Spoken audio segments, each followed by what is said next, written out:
There are many kinds of risk that you have in starting a company. There's technical risk, there's financing risk, there's market risk. Those are some major categories. This is stuff you will learn in business school. And the trick is get the risk out as early as possible and take as few risks as possible. Back to the Go example, that had high market risk, high technical risk, and high financing risk. It was one of the dumbest ideas I ever undertook.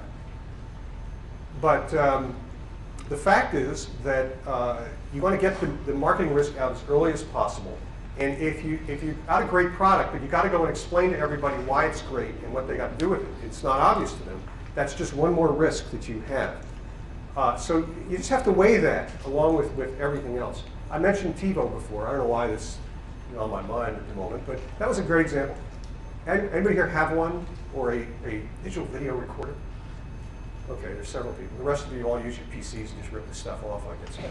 I mean, if you use one, how many people who have one think they can live without it?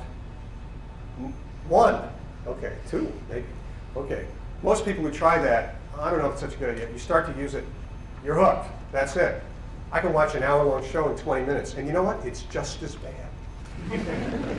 But the fact is, that's an idea where it was very hard to explain, to get the market going. Why do I need to buy another box to do this? It's recording shows. Can't I do that on videotape? It's not the same thing.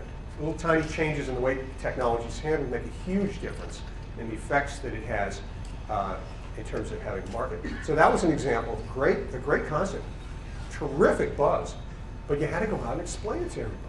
And it's still not where it will be or should be, precisely because they had to go out and build a market for it. So you're better off picking things where people know the market or they accept that they need something. Yeah, I need a microwave. Okay, well, I got one that cooks stuff in half the time. That's an easy sale. I remember trying to get a microwave for my mother 20 years ago. It's like, what do I need that for? I have a stove. I don't need a microwave. She hadn't experienced it. Now she only cooks in the microwave, and the stove doesn't need it. So, and if I have one final piece of advice for you on this, never eat my mother's cooking.